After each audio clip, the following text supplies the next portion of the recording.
देखो हमारा चैप्टर कौन सा चल रहा था, चैप्टर चल रहा था हमारा यहाँ पे रियल नंबर, ठीक है। रियल नंबर में हमने एलसीएम और एचसीएम अपना बढ़िया तरीके से देख लिया। अब हम यहाँ पे जो करने वाले वो करने वाले इर्रेशनल नंबर। क्या करने वाले हैं? Irrational number. टॉपिक का नाम हमारा क्या होगा? इर्रेशनल,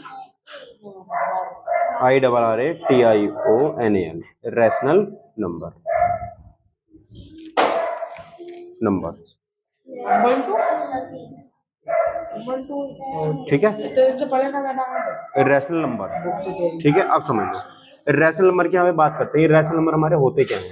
तो इर्रेशनल नंबर समझ लो, देखो ऐसे नंबर जिनको हम P अपॉन Q के फॉर्मेट में डिनोट नहीं कर सकते, जो हमारे P अपॉन Q के फॉर्मेट में नहीं लिख सकते, उन्हें बोलते हैं इर्रेशनल नंबर। इसकी डायमेंशन ये बनेगी, a number that can not be expressed in the form P upon Q। ऐसे नंबर जिसको आप P अपॉन Q के फॉर्मेट में एक्सप्रेस नहीं कर सकते, where P and Q are integers, जबकि P और Q यहाँ पर हमारे इंटीजर होंगे। मैंने क्या बताया था? अगर मेरे इंटीजर होते हैं तो कोई नंबर क्या बताया था मैंने? बताओ इंटीजर क्या बताया था? नंबर लाइन मैंने बताई थी। नंबर लाइन पर जितने भी नंबर मेरे होते हैं वो सारे के सारे क्या होते हैं? इंटीजर होते हैं। क्या होते हैं? वो सबके सब इंटीजर होते हैं। तो मैंने आपको बताया था नहीं? ठीक है। लेकिन यहाँ पर सच क्या है? Q not equal to 0। यहाँ पर क्या होना चाहिए? Q नॉट इक्वल टू 0 होना चाहिए, ठीक। उसके बाद में is called an irrational number. Example के लिए जैसे इर्रेशनल नंबर का एग्जांपल क्या आता है? जैसे मेरा √2 इर्रेशनल नंबर होता है, ठीक है। उसके बाद में √3 मेरा इर्रेशनल नंबर होता है, √15 इर्रेशनल नंबर होता है, ठीक है। ऐसे ही हाँ, रूट के सारे नहीं। अगर मैं कहूंगा √4 इर्रेशनल नंबर है, गलत है, इर्रेशनल नंबर नहीं, रैशनल है ये। इसका परफेक्ट, ये परफेक्ट स्क्वायर है, देखो इसका 2 हो जाएगा आंसर, इसका नहीं आ सकता कुछ भी। समझ आई नहीं बात? अगर आप 4 को स्क्वायर रूट में लिखते हो तो इसका मतलब 2 होता है, लेकिन 2 का कोई मतलब होता है? नहीं होता ना। 15 का होता है? नहीं। 16 का होता है, देखो 4 होता नहीं होता है इस तरीके से। रेशनल है नहीं है? ये रेशनल है। 2 क्या है हमारा? रेशनल नंबर है, ठीक है। 4 भी हमारा रेशनल नंबर है, 15 भी रेशनल नंबर है। लेकिन रूट में लग जाएगा तो रेशनल नहीं है, ये रेशनल हो गया। समझ आई नहीं बात? अब समझ लो। रूट में लग जाता है तो रेशनल नहीं होता। देखो समझो, ऐसे नंबर जिसकी कोई एक्चुअल वैल्यू, परफेक्ट वैल्यू नहीं होती, वो सारे नंबर इरेशनल होते हैं, ठीक है। जैसे मैंने √2 लिखा, √2 की वैल्यू आती मेरी 1.414 चलती रहती कंटिन्यू 101। तो ऐसे नंबर जो कभी खत्म ही नहीं होते, जो कभी खत्म ही नहीं होते, वो सारे नंबर इरेशनल नंबर होते हैं। क्या होते हैं? इरेशनल नंबर होते हैं, ठीक है। चाहे आप √3 कर लेना, √5 15 की वैल्यू निकाल लेना, सारे के सारे नंबर वो इरेशनल ही होते हैं, ठीक है। अब जैसे मैं यहाँ पे लिखता हूँ, एक नंबर मैंने लिखा 0.0111101111111011111111 कंटिन्यू चलता ही जा रहा है। ये क्या है? ये मेरा इरेशनल नंबर है। क्या है ये? इरेशनल नंबर है। समझ आई नहीं बात? तो ऐसे नंबर जिसको हम P ओपन Q के फॉर्मेट में नहीं लिख सकते, यहाँ पर हमारा Q नॉट इक्वल टू 0 होता है, और सारे के सारे इंटीजर होते हैं मेरे, वो सब क्या होते हैं? इरेशनल नंबर होते हैं। ये बात समझ आई नहीं आई? आगे समझ में। उसके बाद अब जैसे देखो, तो यहां पर अगर मैं आपसे कहता हूं कि प्रूफ करो, प्रूफ क्या करना है आपको? जैसे √2 इज अ रेशनल नंबर, ये आपको प्रूफ करना है, ठीक है। एकदम से एक्सरसाइज पे लेके चलूंगा मैं, क्योंकि इतना भी ये हार्ड नहीं है। 2-3 क्वेश्चन ही होते हैं जो इंपॉर्टेंट होते हैं। जैसे कि √2 हो जाएगा प्रूफ करने के लिए, √3 हो जाएगा, उससे ज्यादा कुछ नहीं आएगा इसमें, ठीक है। तो जैसे क्वेश्चन हमारे पास में ये कह रहा है, प्रूव √2 इज इरेशनल, ठीक है। ये मुझे बताना है कि √2 क्या है? मेरा इरेशनल है। ये मुझे प्रूफ करके बताना है। तो कैसे बताऊंगा? बताओ। प्रूफ तो डायरेक्ट लिख देना, यस इरेशनल। कैसे प्रूफ करना है? देखो मेरी बात सुनो, अब करते हैं। मैंने तो तुम्हें करा दी है, तुम्हें पूरा चैप्टर करा चुका हूं मैं, ये एक बार पता है नहीं? तो भूलो मत शक्ति अपनी शक्ति पहचानो। देखो, तो सबसे पहले मैं क्या करता हूँ, देखो ध्यान से समझो। मैं कह रहा हूँ कि √2 क्या है? मेरा एक इरेशनल नंबर है। क्या है? इरेशनल। तो मैं इसको ऐसे भी तो कह सकता हूँ कि √2 मेरा रैशनल नंबर नहीं है। आप लोग तीनों क्या हो? लड़के हो। क्या हो? मैं ये भी तो कह सकता हूँ कि तुम लड़की नहीं हो। कह सकता हूँ कि नहीं? तुम लड़की नहीं हो, इसका मतलब क्या हो? लड़के हो। तो अगर मैं कह रहा हूँ √2 मेरा इरेशनल है, क्या है? इरेशनल, तो मैं ये कह सकता हूँ √2 रैशनल नहीं है, √2 रैशनल नहीं है, ठीक है। आप समझ लो, जब मैं किसी भी नंबर को P अपॉन Q के फॉर्मेट में लिख रहा था ना, तो इनका एचसीएफ कितना आ रहा था? 1 आ रहा था। कितना आ रहा था? 1। जैसे 1/2 लिखा तो इनका एचसीएफ क्या आएगा, 1 आएगा। क्या आएगा, 1 आएगा। यानी कि इनमें जो मेरा कॉमन मल्टीपल आएगा, कॉमन फैक्टर जो आएगा मेरा 1 आएगा। क्या आएगा, 1। कोई भी नंबर लिख लो आप रैशनल, उनका एचसीएफ हमेशा 1 ही आएगा। क्या आएगा, 1। 3/2 लिख लो, एचसीएफ क्या आएगा, 1 ही आएगा। ये समझ में आ रहा है ना 1 कैसे आ रहा है? नहीं आ रहा तो बताओ, बता देता हूँ सभी। और सी संख्या ले लो, 1 ही आएगा। हाँ बताओ क्या नंबर, कोई सी बोलो। 10/9। 10/9 इनका एचसीएफ कितना आएगा, 1। 1 क्यों आ रहा है? वही तो मैं तुमसे कह रहा हूँ, अगर नहीं समझ में आ रहा तो पूछ लो। देखो समझ लो ध्यान से, जैसे यहाँ पर मैं आपको बताता हूँ, ध्यान से समझोगे तो समझ में आ जाएगा। जैसे ध्यान से समझो, आपने मुझे बोला कि 10/9 है, मैंने आपसे क्या बोला कि 10/9 जो है इसमें मैं जो भी संख्या लिखूंगा वो क्या आएगी मेरी, इरेशनल, सॉरी ये रैशनल, और इनका एचसीएफ 1 है। क्या एचसीएफ 1, फैक्टर करो 10 के फैक्टर करोगे तो क्या आएगा, 2 5 जा 10 और 5 1 जा 5, यही तो आएगा। 9 के फैक्टर करो, 3 3 जा और 3 1 जा, यही तो आया। 10 के फैक्टर मेरे क्या क्या है, 2 × 5। 9 के फैक्टर क्या क्या है, 3 × 3, यही तो आए। बताओ क्या कॉमन है इनमें, इनके 1 में 1 ले सकता हूँ मैं, दोनों के ले सकता हूँ, नहीं तो क्या कॉमन आया, 1। तो इनका एचसीएफ क्या आ गया, 1।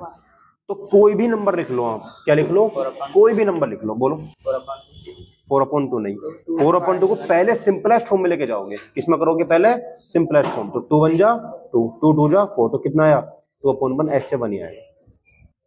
कोई भी नंबर लिख लो, जैसे मैं 137 लिखता हूँ, अपॉन में 159 लिखता हूँ। अगर ये कट रहा है किसी से तो ठीक है, अगर ये सिंपलेस्ट फॉर्म में है अपनी तो इसका इससे 1 आएगा। क्या आएगा, 1 आएगा। बात समझ आई नहीं आई? तो ये बात आपको क्लियर होगी, इसका बहुत यूज आएगा इसमें, यहाँ पे बताऊंगा मैं एक बात। तो इसलिए मैं आपको ये बता रहा हूँ कि अगर हमारा कोई भी फ्रैक्शन लिखा हुआ है और वो रेशनल नंबर है तो उसका हमेशा एचसीएफ 1 ही आता है। कॉमन फैक्टर जो होता है उनमें क्या होता है, 1 ही होता है, 1 के अलावा कुछ नहीं हो सकता। आप कहोगे सर 12/18 कर लो, तो 12/18 को पहले सिंपलेस्ट फॉर्म में लेके जाओगे आप, तो 6 2 जा 12 और 6 3 जा 18। अब देखो 2/3 क्या आएगा, इनका 1 ही आएगा। क्या आएगा, 1। ठीक है, ये बात समझ में आ रही नहीं तुम्हारे, आ गई पक्का? ठीक है, तो आगे देखो। अभी रुक जाओ कुछ थोड़ा नहीं, अब देखो।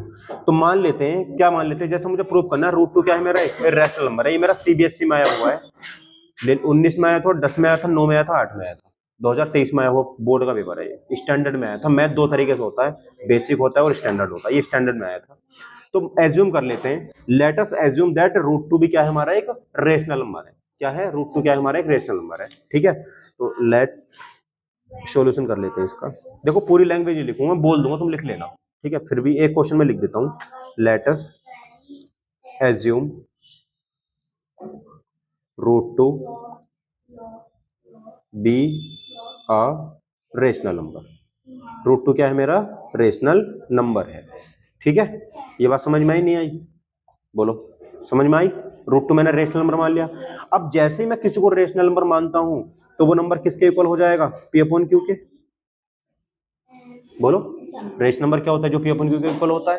ठीक है, यही तो होता है। बात समझ आई नहीं आई?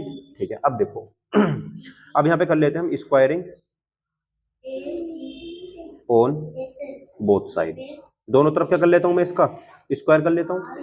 क्या कर लेता हूं, स्क्वायर कर लेता हूं। तो देखो जैसे ही मैं इसका यहाँ पर स्क्वायर करूंगा तो क्या आएगा, √2 के ऊपर स्क्वायर लग जाएगा इस तरीके से। समझ लो पहले, समझ, इक्वल P/Q। इसका स्क्वायर कर लेता हूं। समझ में आ गया तो आप कर लोगे, नहीं समझ में आया तो नहीं कर पाओगे, इसलिए समझ लो पहले। अब ध्यान से देखो, इससे 2 से तो ये रूट कट जाएगा। पता है ना कैसे कट जाता है, कैसे कटता है, रूट का स्क्वायर करते हैं तो नंबर आता है। देखो जैसे मैंने लिखा है √2 लिखा और इसकी पावर कितनी है, 2। अब जैसे मैंने लिखा है √x, तो इसका वैल्यू ये होती है x की पावर 1/2। अंडर रूट की वैल्यू कितनी होती है, 1/2 होती है। क्या होती है, 1/2, मतलब आधा। क्या होता है, आधा। तो x की पावर कितनी होगी, 1/2। ऐसे ही 2 की पावर कितनी हो गई, 1/2। और बाहर पावर कितनी चल रही है मेरी, 2। क्या चल रही है, 2। अब इस 2 से क्या कट जाएगा, 2 कट जाएगा। ऐसे करके कटता है। समझ में आ गई बात? नहीं आई? आ गई, ठीक। अब देखो आगे, तो अब यहाँ पे 2 से 2 कट जाए, यहाँ पे 2 बचेगा मेरा। इक्वल में कितना आएगा, P²/Q², P²/Q² आएगा। ठीक है, Q² इधर मल्टीप्लाई करेगा तो ये आएगा P² = 2Q²। ये वालो बात समझ में आई नहीं आई? आई? ध्यान से देखो एक बात, यहां पर अगर ये P इधर आके मेरा डिवाइड करेगा, ये जो 2 है राइट में, अगर ये लेफ्ट में आता है तो P को डिवाइड करेगा। p को क्या करेगा, डिवाइड करेगा। इसका मतलब ये है, और जो 2, ध्यान से समझो, जैसे मैंने लिखा है 4 लिखा है, क्या लिखा है मैंने, ये मान लो यहाँ पे लिखा हुआ है p square equal to 2q square लिखा हुआ है। अगर मैं यहाँ पर q स्क्वायर की वैल्यू निकालता हूँ तो p स्क्वायर अपॉन 2 आ जाएगा, 2 आ जाएगा नहीं। तो यहाँ पर इसका मतलब ये हो गया कि सर p की ऐसी कोई ना कोई वैल्यू है यहाँ पर जिसको 2 डिवाइड कर देगा। समझ में आई बात नहीं, जिसको 2 क्या कर देगा, डिवाइड कर देगा, कर देगा नहीं। अच्छा, यहां पर ध्यान से देखो, अब इसको मैं इधर से वापस ले आता हूं, तो 2q square equal to p square. यहां पर q की कोई ऐसी वैल्यू है जिसका मल्टीपल 2 है, जिसका मल्टीपल क्या है, 2। यहां पर कोई वैल्यू हो, q की वैल्यू 1 रखोगे तो 1 2 जा 2 हो जाएगा, अगर q की वैल्यू 2 रखोगे तो 2 2 जा 4 हो जाएगा। तो इसका मतलब आपने देखा नहीं, हर नंबर में 2 आ रहा है इधर भी, और इसको भी हर नंबर डिवाइड, इसको भी 2 डिवाइड कर रहा है और इसमें 2 मल्टीप्लाई कर रहा है। बात समझ में आ रही नहीं आ रही है वाली, आ रही है। अगर 2 मेरा यहाँ पर डिनोमिनेटर में है तो 2 p स्क्वायर को डिवाइड कर रहा है, ठीक है, और 2 अगर q के मल्टीप्लाई में है तो q की कोई भी वैल्यू रख लो, कोई भी, 5 रख लोगे तो 5 2 जा 10 हो जाएगा, 6 रखोगे तो 6 2 जा 12 हो जाएगा, 9 रखोगे तो 9 2 जा 18 हो जाएगा, 150 रखोगे तो 152 जा 300 हो जाएगा। तो सब में 2 आ रहा है नहीं आ रहा है। तो यहाँ पर मैंने क्या देखा सर, HCF जो मेरा, यानी कि इन दोनों में जो कॉमन आ रहा है वो क्या कॉमन आ रहा है, 2, क्या कॉमन आ रहा है, 2 कॉमन आ रहा है। लेकिन मैंने आपको अभी भी बताया था कि जो नंबर HCF में आते हैं, जो नंबर मेरे रेशनल होते हैं, उनका HCF कितना आता है, 1, और यहाँ पर HCF कितना आ रहा है, 2। तो यहाँ पर मैं एक लाइन लिखूंगा, क्या लिखूंगा, यहाँ लिखेंगे हम 2 डिवाइड्स b स्क्वायर, यहाँ लिखेंगे हम 2, यहाँ पे लिखेंगे हम 2 is a common factor of p and q। समझ आई बात नहीं, 2 जो मेरा यहाँ पर क्या कॉमन फैक्टर है दोनों का, p और q का। बात क्लियर हो गई यहाँ तक, बस क्वेश्चन सोल्व हो गया। अब इसके बाद आपको एक लैंग्वेज लिखनी है, वो लैंग्वेज आपको याद करनी पड़ेगी, मैं आपको यहाँ पे लिखवा देता हूँ वो लैंग्वेज। देखो आपको यहाँ पे लिखना है but this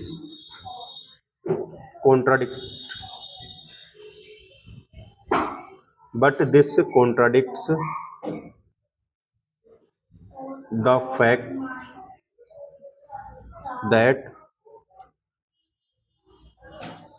P and Q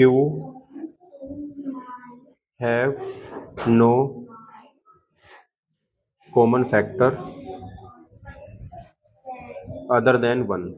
ठीक है, ये बात मैंने आपको बताई थी कि 1 के अलावा P और Q कोई भी फैक्टर हमारा नहीं आना चाहिए, ठीक है। द कॉन्ट्राडिक्टी अराइज बाय अज्यूमिंग, अच्छा ये ऐसा क्यों हुआ कि हमारा जो HCF आना चाहिए था 1 आना चाहिए था, लेकिन आया क्या 2, ऐसा क्यों हुआ, वो इसलिए हुआ द कॉन्ट्राडिक्शन अराइज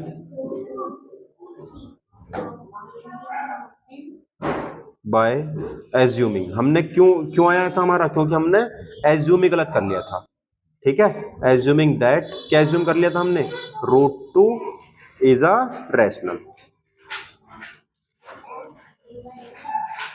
समझ आई नहीं बात, हमने ये क्या कर लिया था, यहाँ पर गलत एज्यूम कर लिया था, ठीक है। तो यहां पर क्या लिख देंगे हम, हेंस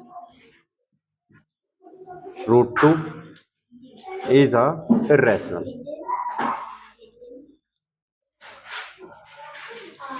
खत्म। बोलो, ये बात समझ आई नहीं आई, अब एक बार फिर से समझ लो।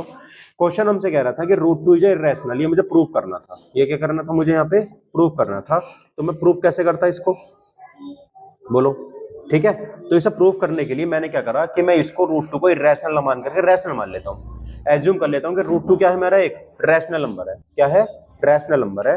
तो लेट अस एज्यूम कि √2 भी इज अ रैशनल नंबर। अगर रैशनल नंबर होगा तो p अपॉन q के इक्वल होगा, सिंपल सी बात है। तो स्क्वायरिंग ऑन बोथ साइड, मैंने दोनों तरफ क्या कर दिया, इसमें स्क्वायर करा, स्क्वायर करने के बाद 2 से रूट कट गया तो 2 बचा, इधर बचा p square upon q square, यही बचा। अब ध्यान से देखो, तो यहाँ 2 बचा, 2 equal to p square upon q square, और यहाँ पर जो मेरा ये q है इधर आके मल्टीप्लाई करेगा 2 से, तो p स्क्वायर बराबर 2q स्क्वायर हो जाएगा, है ना, p स्क्वायर बराबर 2q स्क्वायर हो जाएगा। तो यहाँ पर मैंने आपको अभी भी समझाया था कि यहाँ पर 2 मेरा क्या आया, एक कॉमन फैक्टर आया, 2 क्या आया, एक कॉमन फैक्टर आया, जबकि आना क्या चाहिए था, 1, ये कॉन्ट्राडिक्टरी नहीं होगी? कॉन्ट्राडिक्टरी क्या आना चाहिए था? 1 और आ गया 2। तो ऐसा क्यों आया? क्योंकि हमने शुरू में गलत चीज मान ली थी, एज्यूम कर लिया था कि √2 एक रैशनल नंबर है। तो इसी को मैं लिख देता हूं इधर, but this contradicts the fact that P and Q have no common factor other than 1। ये कॉन्ट्राडिक्टरी हमारी इसलिए हमें रिसीव हुई है क्योंकि हमने गलत एज्यूम कर लिया। The contradictory arises by assuming √2 is a rational number. ठीक है, तो हेंस √2 क्या हो गया हमारा? एक रैशनल नंबर हो गया। समझ आई बात? नहीं, नोट करो जल्दी से इसको।